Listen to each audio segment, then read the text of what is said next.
Anyways, we're getting crazy. We're way in the weeds here. I don't think you actually said like what your thoughts I hadn't. Because we were talking about spoilers, and then spoilers took us to Apple, and it's the whole thing. Today on this weekly catch-up, Sterling and I are talking about the live-action One Piece. The thrilling satirical sci-fi Bugonia. And then we jump into things like spoilers, science, and tech companies as a whole. Quick shout out to our channel members. Thank you so much for your support. We truly appreciate it so we can continue making these videos. So let's get into the episode. I went against the grain again because I'm a rebel, not a cause. Did you watch one of those, the circles with the slits on them, and there's images on the inside of the circle, and you spin it and look through the slits and you get a moving picture? Yes, that is exactly what I watched. I know exactly what you're speaking of. I think I've seen that one. It's the dude riding the horse, right? It was the dude riding the horse. I was just going to say it was the one with the guy on the horse. Classic. No, classic. So this is something that I've been a fan for quite a while now. And originally it is an anime. Ooh.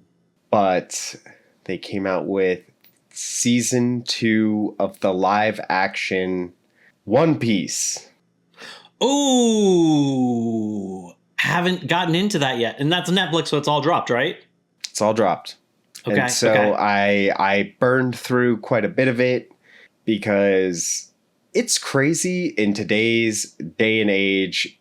If there is something like One Piece live action that drops all of its episodes at once, if you scroll on anything, Reddit, Instagram, TikTok, I'm sure I don't have a TikTok, but I bet they will spoil things. Oh, yeah. So another thing about how we go and watch we do episode by episode, and we've commented on the big drop at once. I do feel like when there is the big drop at once, spoilers feel more prevalent than if you take your time and watch each episode. Everybody catches up. But then when nobody is on the same spot, people start posting things. Oh, look what happened in the One Piece live action. So I was getting a little bit of things spoiled for me, so I felt like I needed to just jump in it right away to see. And I think when I was younger, I used to be more upset about spoilers. And I think that I read something one time where it was like, even when you do get spoiled, you have a clear set expectation of what's happening. And it has the potential for you to enjoy it more than if you were to go in completely blind. Because you have an expectation completely blind, and then how it lives up to that expectation versus if you already know going into it, your expectation is set. And I don't know if it's true or not. I just have let it not bother me as much with spoilers. Yeah. And I used to be the same way with spoilers where I detested them. Like there was at no point did I want to get any level of spoiler. And as I have matured with age, like a fine wine, I still generally don't like spoilers, but I am much more tolerant to them. And, especially when I realize that something isn't necessarily the Mona Lisa, like it's not the greatest thing in the world. Sometimes I'm like, you know what? It's whatever. You can, as long as it's maybe not like the biggest spoiler, sure, whatever. So I'm much more tolerant, but I still generally side on, like, I don't love them. And I do like what you're saying about like having some knowledge can give you a better experience, because there's a lot of movies that I've gone into having heard a bad critics and or audience score, and going in there kind of thinking to myself, this is a bad movie or not perfect movie or whatever it is, and kind of having my expectations set low, like the bar lowered, I've been able to enjoy them. But that's not necessarily a spoilery thing for me. I do sometimes like to have that idea of like, am I just watching this just to, just for like a little feast for the eyeballs, and I'm going to let the brain take a nap?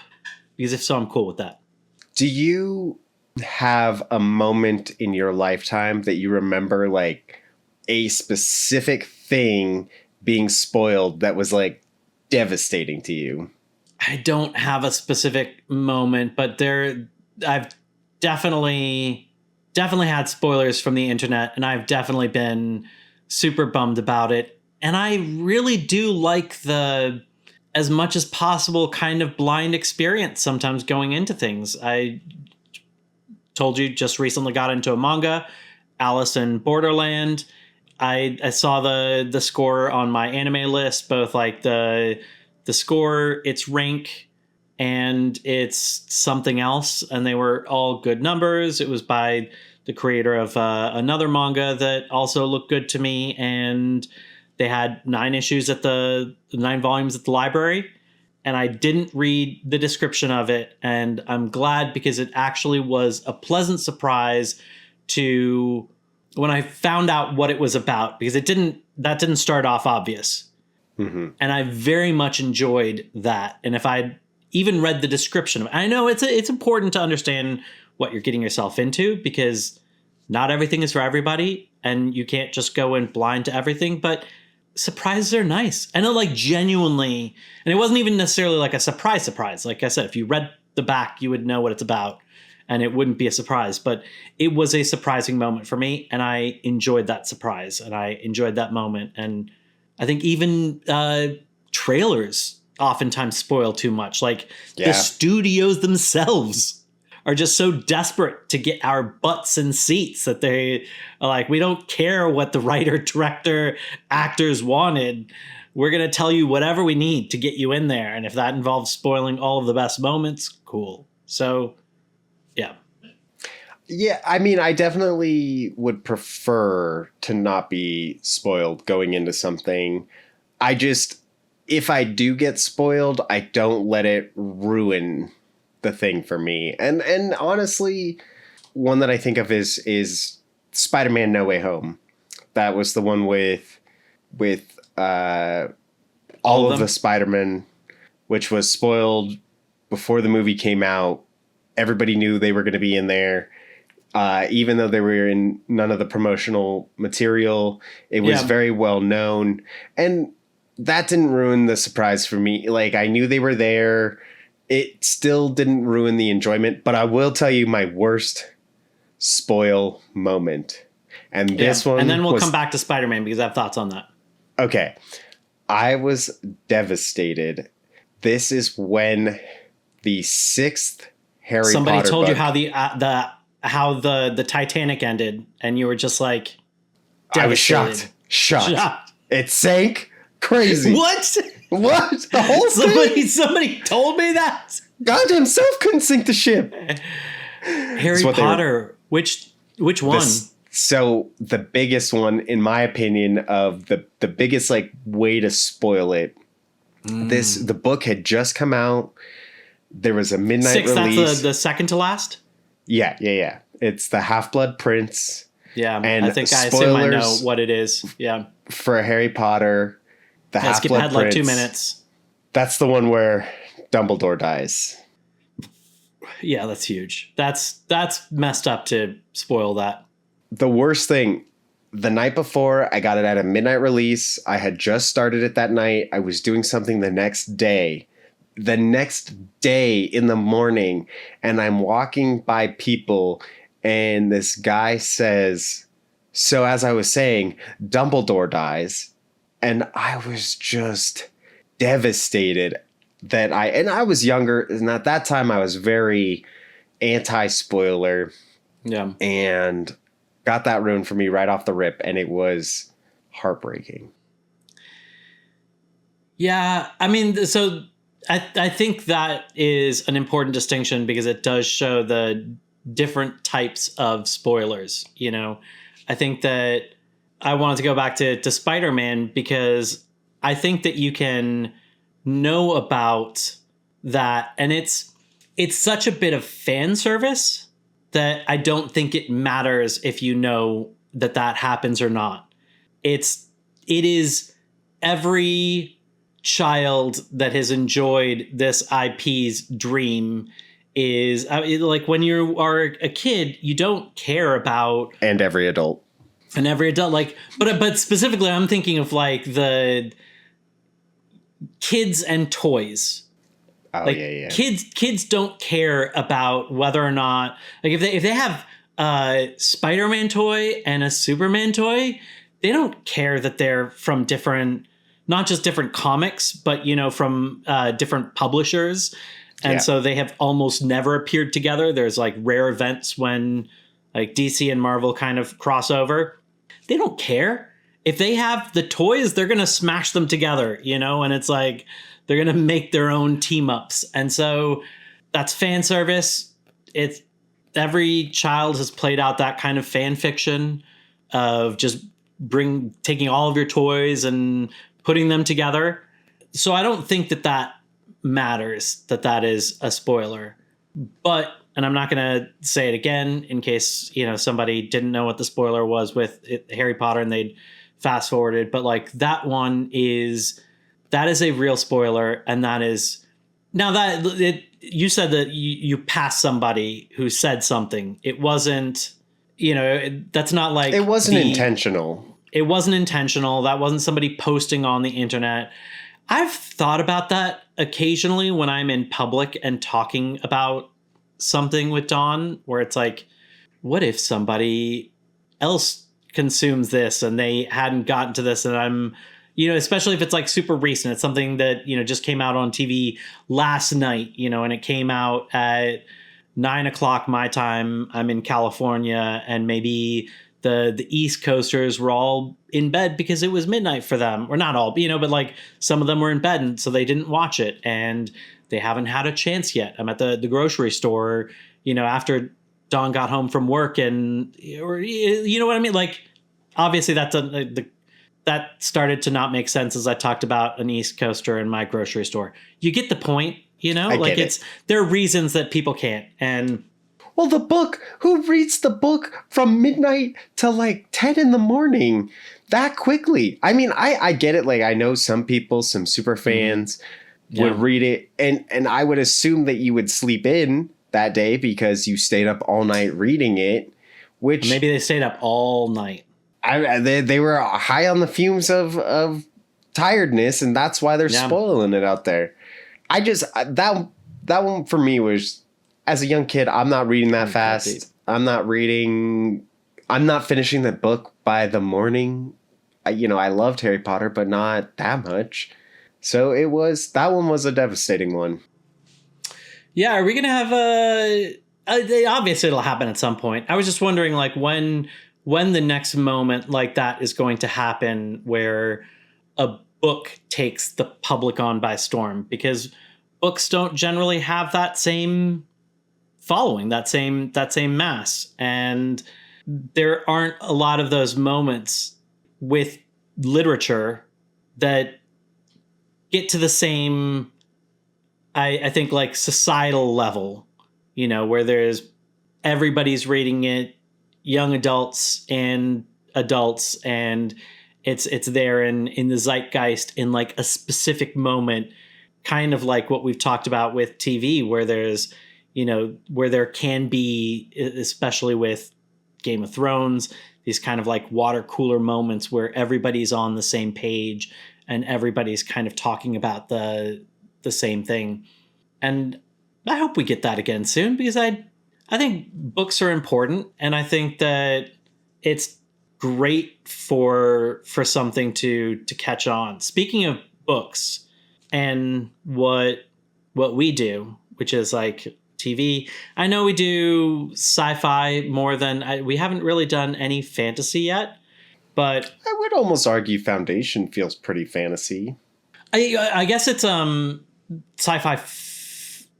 Maybe fantasy. Like, technically, we don't know if they're alien race. I think that most people put that in kind of like sci-fi first, and then there is kind of magic-y. There's some. Yeah. Yeah. Okay. Well, Yeah. that's so it's like it's super dual sci-fi fantasy. Because like when I look at like Foundation, because I know a lot of people will say Star Wars is science fiction, but Star Wars is just fantasy. There's no like. Usually, science fiction revolves around a certain like aspect of technology. Like, oh, we have time travel now. What would time travel be like? Or we have teleportation, and it focuses around that. Where fantasy is more like it's like you build a world. There's all these things that are a little unexplainable in it, and it's just there. It's pushing a narrative, and so that's why I look more Foundation as fantasy and not science fiction. I could see that. I would still put Foundation as sci-fi first, fantasy second. I can definitely see the argument with Star Wars for it kind of being fantasy first, sci-fi second. They definitely are both sci-fi, regardless of if that's like the main tilt, because there is technology that doesn't exist yet, and the authors have theorized about how that technology impacts society and what that kind of does to us. It doesn't, I don't think that Star Wars really pontificates on that. It just kind of chooses a lane as far as like how that technology is used and then lives in it. It's not necessarily trying to tell a cautionary tale but so anyways, Bryan Sanderson, the famous fantasy author, and I don't know why I haven't talked about this with you before. He signed a deal with Apple TV to make a TV series from his most popular books. So, and I'm excited because I think that Apple TV has been doing sci-fi right, where it's doing a lot of high concept sci-fi. It's not just making like actiony sci-fi, and that does even exist on Apple, but I think it's kind of thinky, somewhat artsy sci-fi, well made, that focuses on storytelling over necessarily just like big budgets. And so there's like great stories that are being told with great actors, directors, great scripts, and Bryan Sanderson has a lot of books, and he is not given the rights for those to be made yet. And so this is a pretty big moment, and I'm really hopeful for it. And hopefully it also brings more people into his books, because sometimes there's that, not sometimes, there's often that thing where it's like people get excited about a property from movies or TV, and then they ease their way into it. Yeah, I'm excited to see what they come up with. And, I know we are big Apple shills. Just kidding. I don't love Apple, but their streaming service is pretty good. I have a love-hate relationship with Apple because they actually have amazing tech. Like I think that it is almost impossible to argue that especially their hardware isn't some of the best hardware around. That is hard to argue with. Their software is also some of the best software around. However, I don't love the fact that it works so hard to create this like walled garden to keep you in, and that it's also not super friendly with making it work your way. Like they're very much a company that's like, and I get it, like there's been a whole ethos with Apple where it's like the product should just work and they should be intuitive, and so anybody should just be able to pick it up and use it, and it just works in a way that you don't even have to think about it.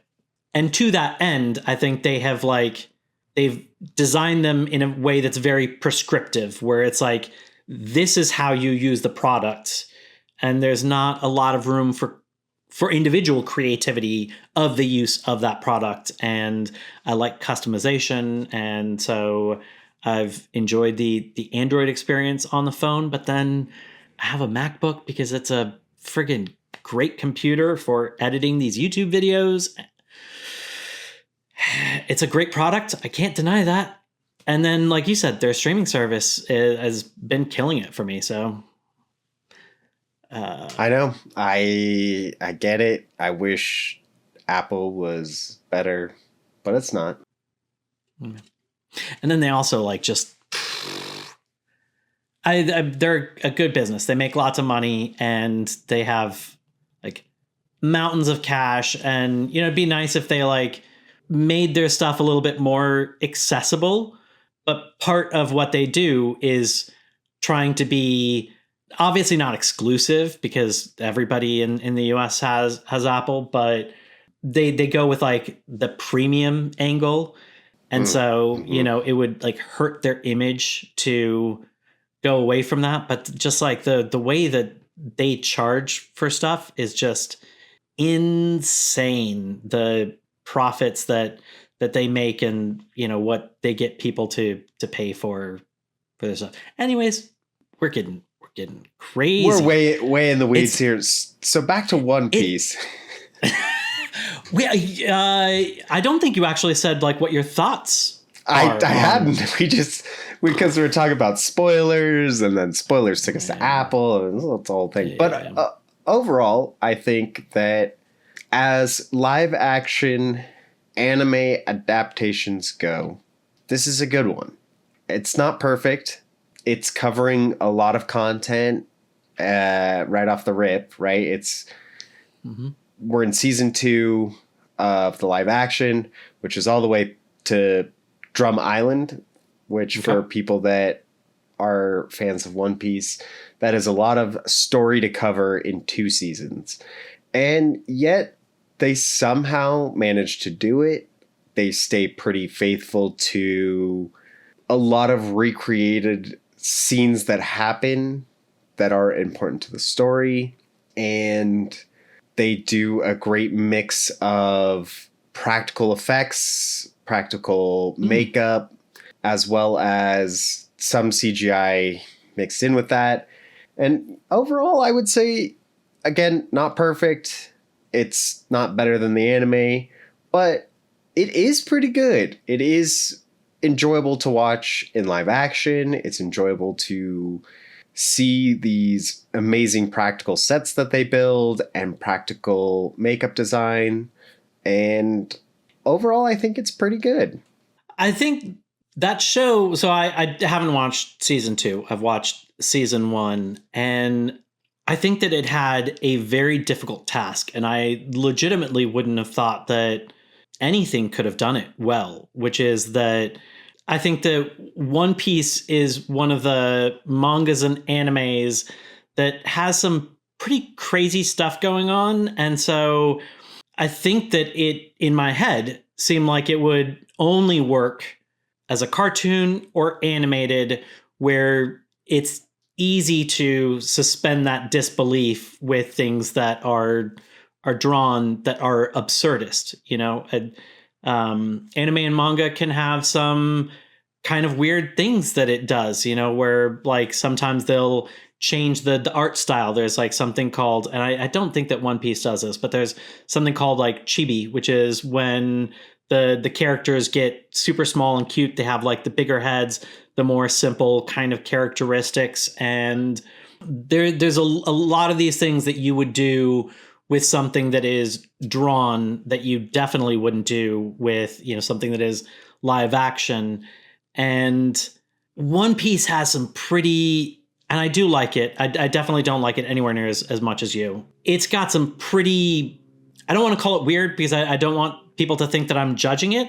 It has some bizarre designs. Like it has some very out there, really creative designs. And I would have never thought that those would lend themselves well to being done live action. And I feel like the direction that most studios would go would be to kind of like normalize things and try and smooth out some of the weirdness. Once again, not trying to crap on it. I actually like that creativity, but I feel like that's what most studios would do, is they'd like, how can we make this as like normal as possible? just take like the basic inside of the story, like just gut the parts that the studio thinks is good, and then make something that would be more palatable to large audiences. That's what they did with Dragon Ball Evolution, and they dropped the Dragon Ball on that one. Yeah, they try to make it too real, too normal, and it is a hot mess of early 2000s garbage. But in this one, they do lean into the weirdness. One thing in at least One Piece, what I saw from season 1. Well, and so in season 2, so a lot of One Piece, there is a lot of characters have a laugh, if you will, a very distinguished, this is how I am when I enter a room. And in this show, I'm like, how are they going to make this work?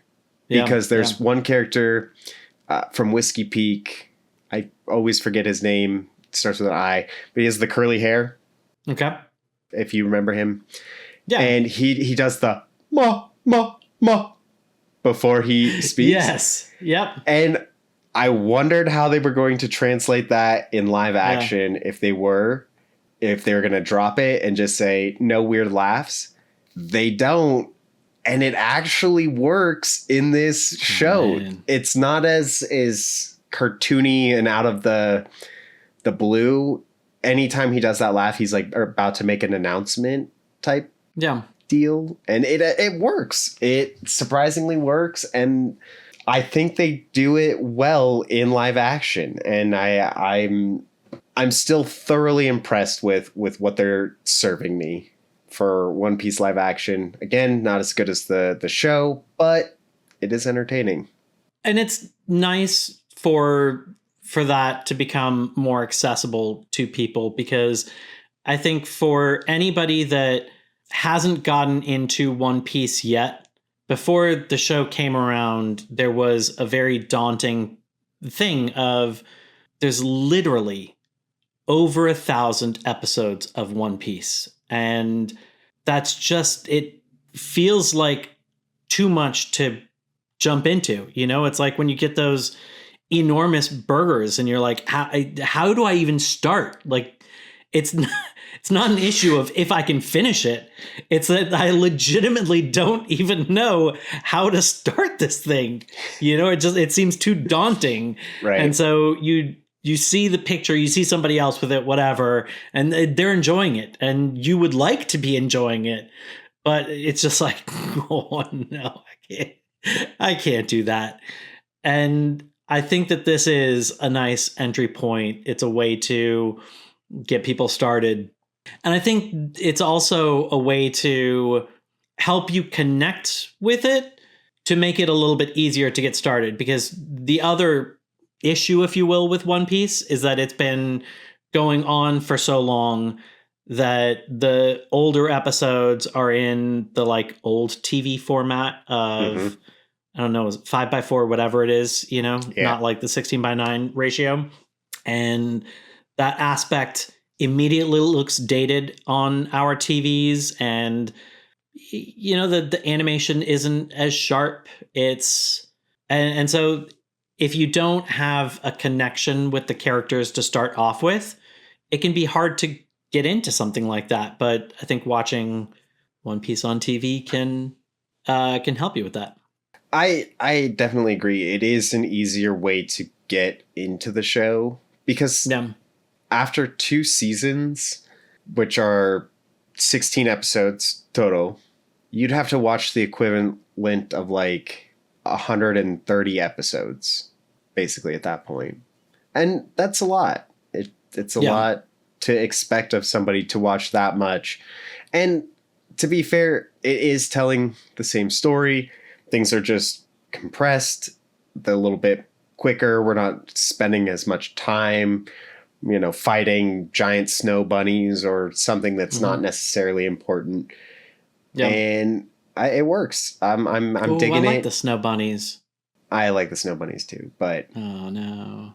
I mean, I'm surprised. Now I'm definitely not going to watch it now that I found that out.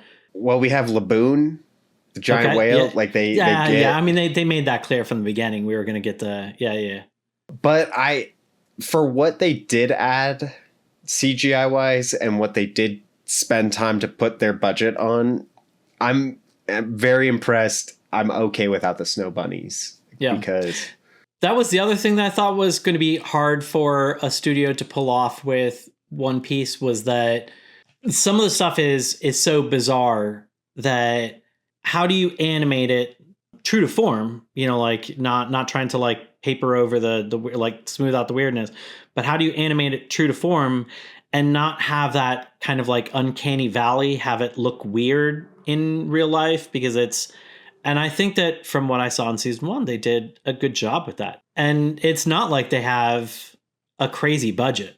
This isn't Marvel money that's being thrown at it where and I mean, even Marvel's been dropping the ball on CGI kind of recently, but season 1 at least did a good job. So I'm excited about season 2. I will be watching season 2. I don't know exactly when though.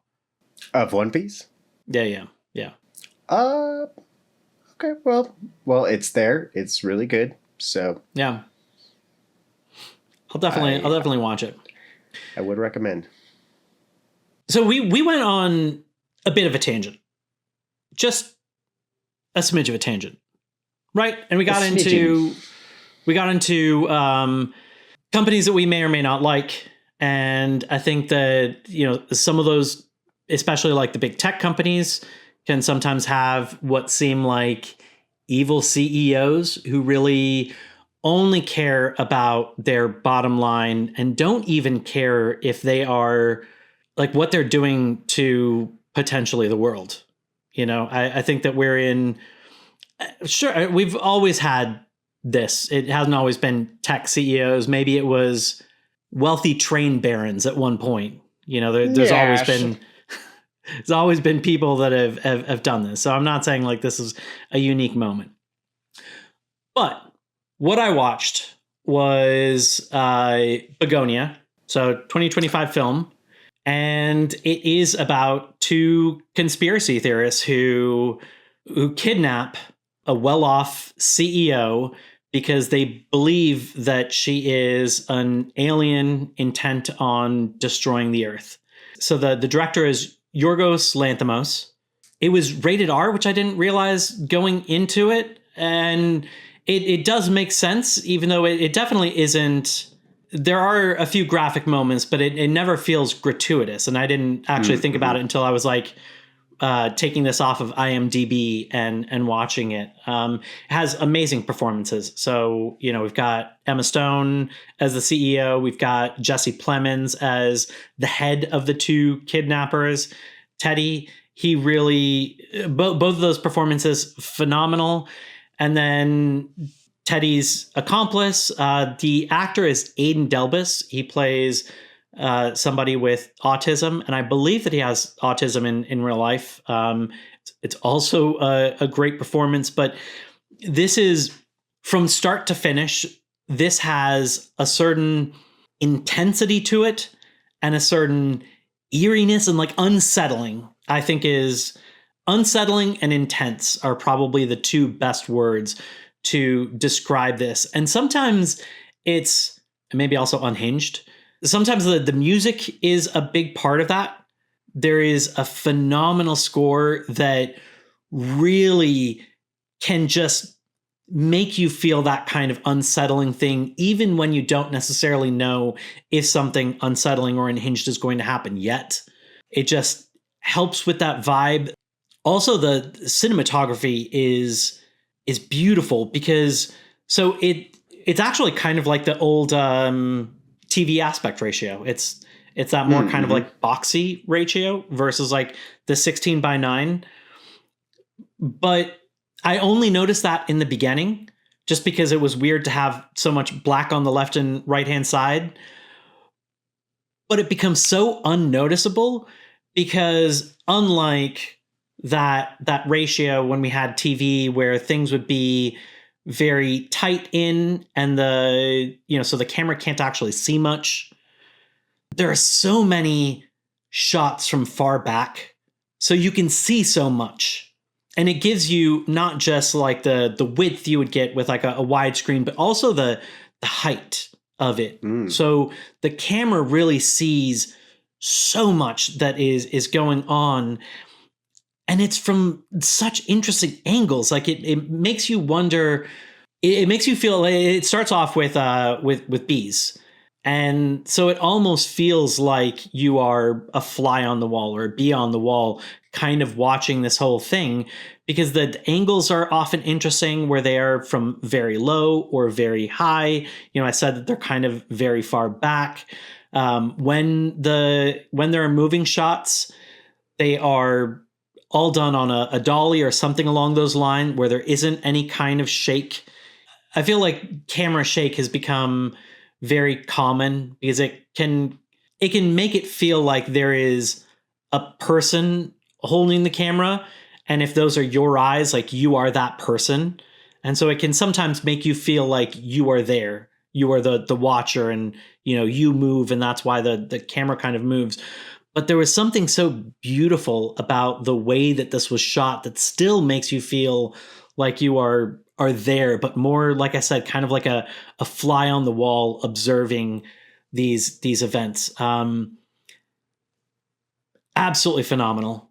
And I think it is very relevant with everything that is going on in the world today, because I think it's becoming harder to tell what is real and what's not, especially with AI. But before that, conspiracy theories were going around just fine without AI.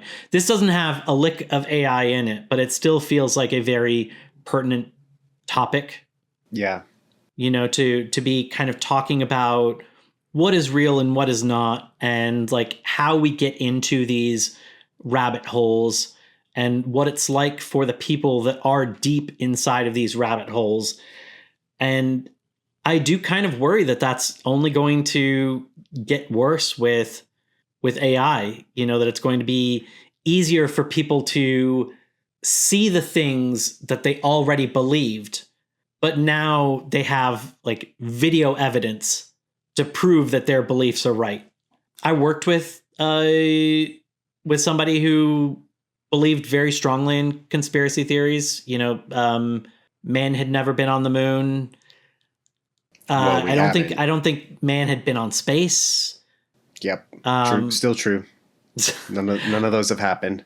I don't know if he went flat Earth or not, but he definitely had conspiracy theories around that. And it's just interesting what their mindset is like and what it's like talking to people like that, because there's nothing you can do to disprove them, because they have so many things lined up as like counteroffenses. And if you start disproving their things one by one, they don't chalk that up as like a win to you. It's not like there's a blackboard and it's like, oh, Mark got another good point. Okay, Mark got another good point. Okay, Mark got another point. So there's 3 points there. There's nothing on my side.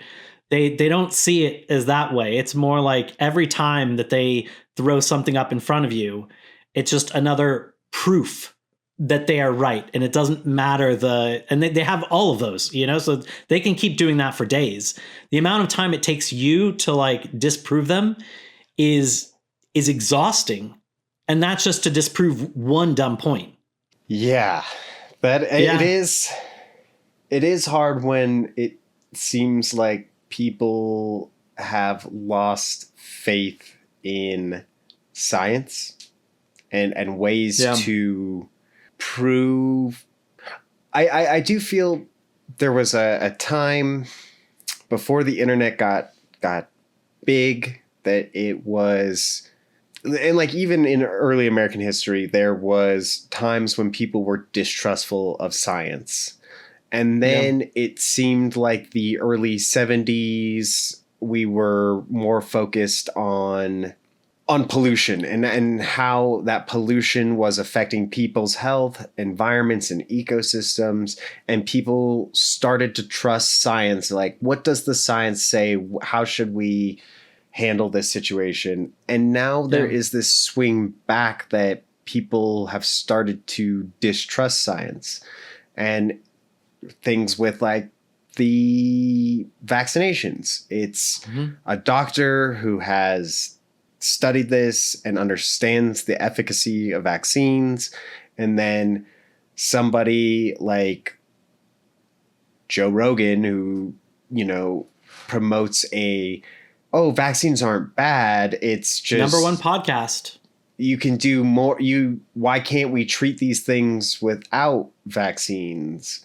And it's right. Because we've lost this trust in science, and we put more trust into podcasters. Also, they get away with the whole, I'm just asking questions. Yeah, I'm just a dummy. Don't listen to me. They give this information and they portray this wisdom and this I have a guest with me, so this is a good source of information. And so it comes off as authoritative and like the information is true, but then they also want to have their cake and eat it too, because then it's also like, well, I'm just asking questions, or I'm just curious. I just want to know the other side, as if it is a 50-50. Here's 50% of the scientists think that vaccines are good for us and we should use them, and 50% think, that things are necessarily like that split. And yeah, there's some real danger there. I think there are plenty of good reasons that scientists have, or that science has grown some distrust. Like there are things that have happened and there are issues with it, but I think it's one of those kind of like baby in the bathwater situations where, sure, it's not a perfect system, and there have been issues in the past, or there are issues, but it is also the best thing we have. And it's not conducive to just throw the whole thing out and not believe in all of it because of the issues. There's, I think many minorities have had issues because they've been, some of them have been tested on by scientists. And so there's a distrust of the institution, as a whole, because of that, even though there is plenty of science that has nothing to do with people and race. There's people are distrustful of it because, getting back to people and science is related to people. So much of medical science has been on white dudes. And so there's, I think women and people of different races have been ignored for the way that they describe things. And I am having a problem, and the, white doctors that are reading their white dude scientist books have been saying well, our stuff doesn't say anything like that. So, and I know I'm kind of overgeneralizing, but, and then I think the media hasn't helped. I think that one of the biggest things with science is the body of science. When you think about the more information that we get about a topic, the more certain we feel about it. And we end up with this very solid base. But as science continues, there's plenty of stuff on the fringes. And I think it's easy when there's not a lot of science about something, that some huge bit of news comes out and a huge discovery comes out, and the news jumps on it and treats it like this is the end all be all. And it's just one bit of information. It hasn't been, really corroborated by a bunch of other studies. And then later there's another thing that says the opposite thing. And then the public's view, because this is what the news, is reporting on, is that science keeps flip-flopping. And also that's the fringes. That's not the body of science. Well, and also I would make an argument that the media also will cover things in a skewed way, where in the sense of climate change, it's well regarded in the scientific community that climate change is happening. It is caused by people, and this is a real threat that is happening. But then there's a handful of scientists, less than 1% of the scientific community that will say, well, actually, I believe something else is happening, and this is why I believe that. And then people platforming that side of it to say that that side has equal weight to the rest of the scientific community will also create that distrust of science. Well, if most of the community says this, but there are some people that say this, we got to listen to these just as much as the people that say that climate change is happening. And I think if we can't have scientists agreeing, how can we agree on the science if that's the way it is? And I think that is another reason that media will also be a hindrance to people believing in science, because and pretty soon when AI starts getting more and more prevalent, it'd be like, well, look at all these scientists that now say climate change isn't real, and here's all the figures and graphs and this is, and you don't know if it's real or not. And we got some challenging times ahead of us. The crappy thing about AI is that if you think that you are a savvy and smart person that is really good at detecting AI, and so you can figure out if something is AI or not, and so you are going to personally be able to avoid AI misinformation in your life, you are sorely wrong. Because even if you know how to recognize AI videos, even if you can recognize AI text, AI images, and you're good at recognizing those things, other people use AI, and somebody who is trying to make a science video on YouTube does some research and they want to fill in some gaps, and so they use ChatGPT, whatever it is, Gemini, whatever it is that they're using, and it ends up hallucinating, and that information goes into that video. They don't use AI for the script, and so it's not clear from the way that the words are, because you can recognize AI scripts pretty easily, or at least I feel like I can. It's not AI video that you can catch. It is a real person who has done mostly real work, and something slipped in there from AI, and now you've consumed that. And then there's also a feedback loop of, when this is more so when it's written instead of like being on a video, but somebody will publish a blog, or they'll publish a post, or they'll, publish something with that little piece of misinformation. And then even if you use AI, but you check your sources, you now use AI to learn something, and you see a piece of information, you're like, oh, that's interesting. And it has a link. And so you want to be a smart consumer. You click the link to see the source. It's a real source. Okay, that information must be correct. And more AI is linking to that source, but that piece of information came from AI. You don't know that. And so it creates that kind of feedback loop. And it's impossible to know where some of that information comes from. And so I think it's unfortunately going to be harder and harder to avoid nowadays. And probably in our lifetime, more conspiracy theories. So that'll be very fun to navigate. And I look forward to it.